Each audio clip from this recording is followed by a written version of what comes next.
Hey YouTubers, it's Jordan with another fan servicing. This is a Westinghouse y9321. I kind of like these things. They remind me of jet turbines. They're kind of cool looking. Move a lot of air. You can find one of these things. They're great circulators. And this one has seen better days. You can tell there's a lot of rust inside. And so what we're going to do is take it apart and clean and lube the motor. And in order to do that on these, obviously the first thing you need to do is take two screws off on the top and bottom here. And as we flip the damn thing around, there's more back here. It's a 2-speed. You've got that there.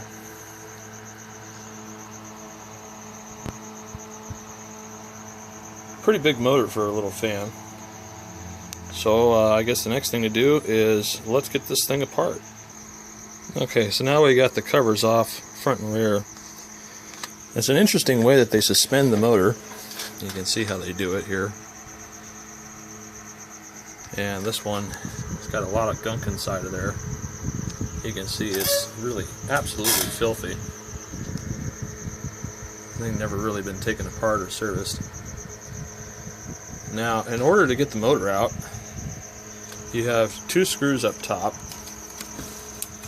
and then you have another two on the bottom. You've got one here, and then one respectively in the front, which you can see poking down there. So the camera will focus. There we go. So the best way to pursue that is to stick the fan in a position like this, get a long shafted screwdriver, and go at them top and bottom. And then as far as getting the blades off, if I can get this in the right position, you can see the screw right there. Again, a long-handled screwdriver shaft is really what you want. Although I'm going to imagine, based on the amount of rust here, that this is probably frozen on the shaft. So let's focus on getting the motor out of the casing first, so that we don't do something stupid like break all of these little plastic rings that look really cool. So let's wrestle the motor out, and then we'll go from there. Okay, so looking at the bottom of the fan, we run into a bit of a snag. You got this last screw here, which is sitting at the bottom of the motor, but for whatever reason, it's very hard to get to. Even if you stick your screwdriver through the slats, it never quite gets there no matter which one you go to. So there's another tool that we have for this purpose. And that's this little right angle 90-degree guy. So now, let's see if I can get that in there. See if I can get some light on this thing so you can see what I'm doing. That's a little better. And now you can see that with this tool,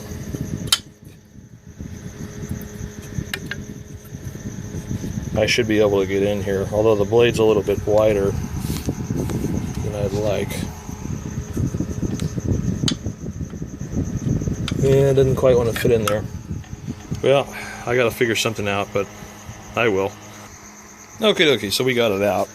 What I ended up doing is grabbing a pair of long-nosed pliers, getting the screw loose, and then using this little guy up close to get in there. So with everything apart here, you see that these blades have a very, very steep pitch. Very steep. It's a good 45-degree angle. While you got this apart, if you've got crummy wiring, you might as well replace it. Wouldn't hurt to do that.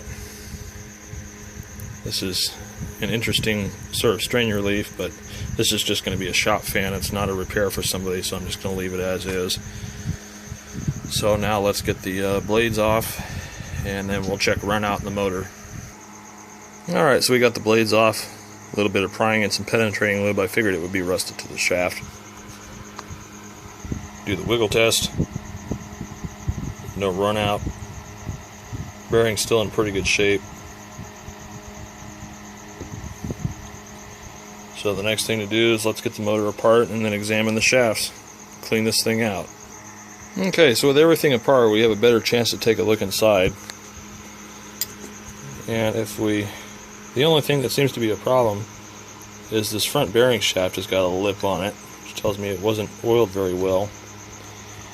The rear shaft, however, was. If we look at the rear motor shaft, actually nice and shiny, no deep wear grooves. So they probably took the back cover off and oiled it because that was what they could get to. The front one, although it does have an oiler pilot and a reservoir, it doesn't look like anybody ever oiled this one.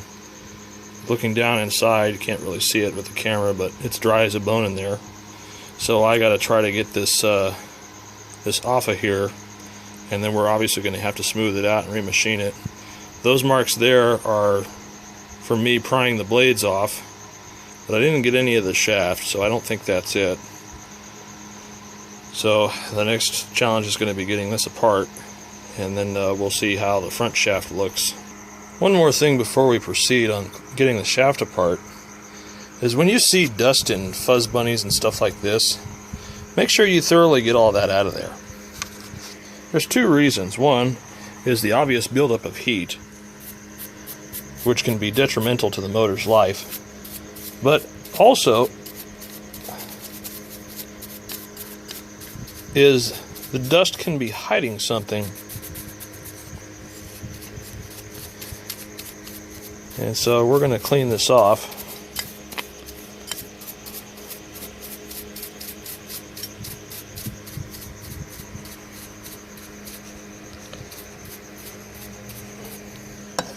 And you can see they tie the windings together with rope. Looks like a little bit of paint got on the windings, but otherwise there's no signs of overheating or having a crusty appearance suggesting that something burned. So we'll clean the rest of this up before putting it back together. But what to look for in windings is charring.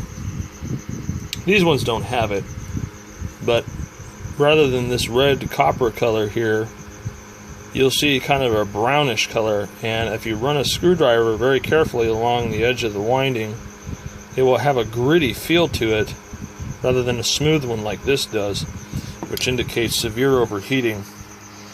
Maybe meaning that the motor seized up at some point in its life and it got left on in a seized position, or there's a short internally in the winding that you have to take a look at. This one looks kind of scary, but it's really seems to be okay. And obviously what you can do also is get an infrared thermometer, and you can measure the temperature after the motor's been running a while and see if it's got hot spots or if it's at a particularly abnormal high temperature. Usually motors tend to run somewhere in the 30 to 45 degrees Celsius range. Obviously cooler is better, but that's what most of the old fan motors seem to run at from my experience. But anyway, I'm going to get this cleaned up and then we'll get back to the front shaft. So although the front shaft was a little bit sticky and hard to get out, pulling it out, it really isn't too bad. Whoops, just dropping the camera here. You got some little wear grooves on the front there, not terrible. Overall, this is in actually very good shape. We're just going to very lightly clean it up and oil everything and put it back together. I think this is actually a motor in very good shape. So let's get to it. So we're going to do what we normally do, is get some alcohol and Q-tips and clean everything up. Hopefully you got a good view here.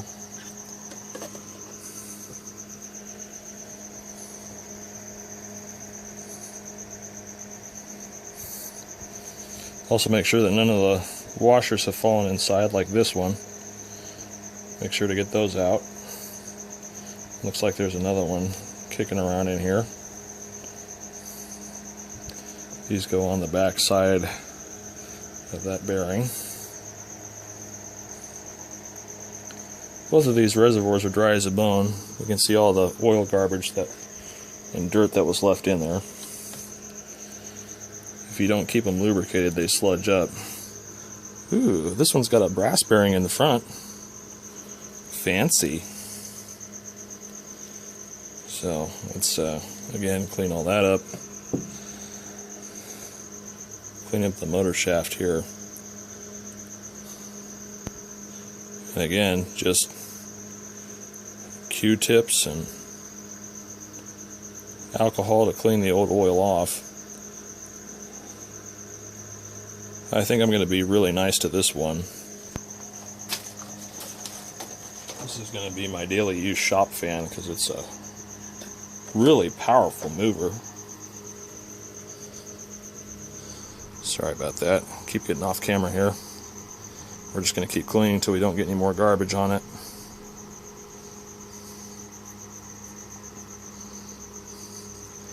Then we'll grab some 2000 grit and smooth this up a little bit before we put it back together.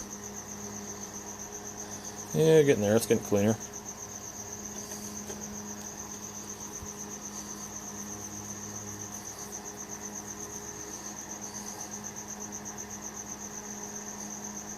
Yeah, okay. The Q-tip's pretty clean looking now.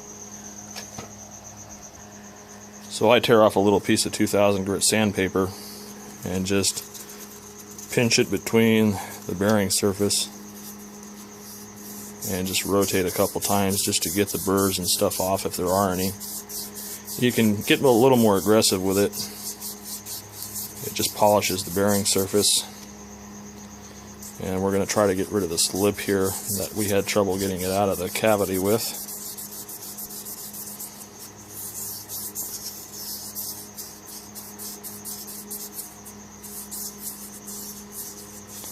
That's looking a lot better.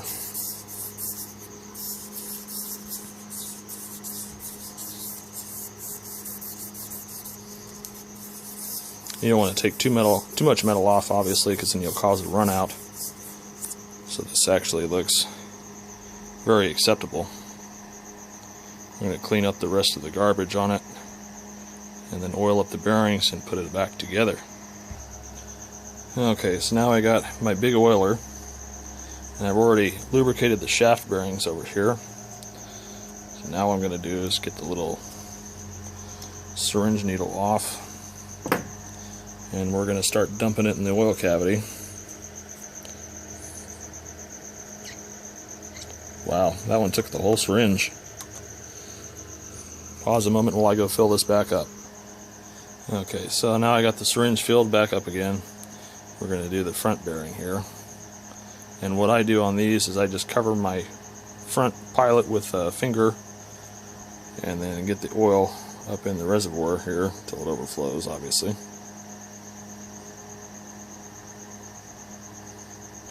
This is another one that's just soaking it up. Okay, so that's about full there. Got a little tiny bit behind my finger, so we're going to get a little spillage, but not much. And it's starting to come out the filler hole. It's actually good. So, now what we'll do is actually reassemble the motor. And let's get this back together.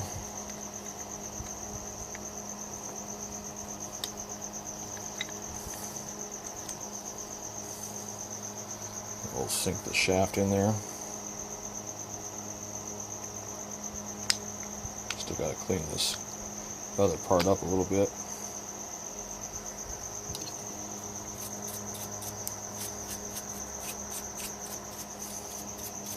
Brushing away from the shaft just so I don't get any more dirt or garbage on it.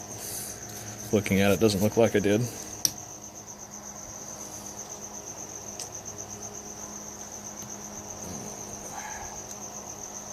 Make sure your pilot holes are in the up position. So that goes on nice and smooth. Wowee.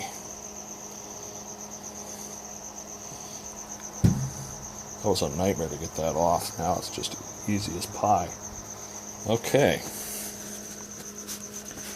So now what we'll do is put the pilot screws through. Holds the two cases together. And again, like every other video I've said, just put them on there finger tight. Don't torque them down until you get both of them on there equally.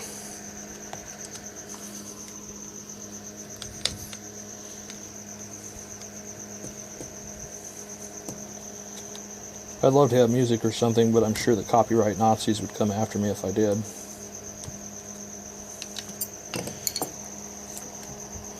I think it's funny the way that they treat intellectual property, because realistically the way bands get discovered is through people sharing them. And yeah, I'm sure if you're on the receiving end, like being the artist, it really sucks to have somebody use your music without getting paid for it, royalty-wise. But if some big-time thing discovers you... Anyway, enough rambling. Gotta do something to fill the silence. I forgot to put one of these lock washers on here. Now, in these types of motors, they're sometimes a little bit picky. Does this one not go? No, this is a smaller one for one of the out-of-housing screws. Maybe there wasn't a lock washer here. Dun dun dun, indicating that somebody took it apart before me. Interesting, I've got another one lying on my bench here. It looks relatively new. It doesn't fit. Let me go find a lock washer and then we'll finish putting this together. Alright, so we got our motor back together now. Feels good. Spins nice and easy. Cool. So now we'll just reassemble and get it back in the fan case and then we'll test it. Okay, so we got the blades on. I just noticed this has plastic blades. I thought they were metal. Metal hinges, plastic blades. The spin down time looks awesome. So next, reassemble. Alright, so we got everything back together except the front grille. Let's give it a whirl.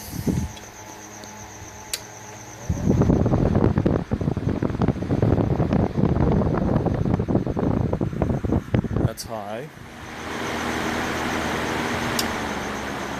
That's low.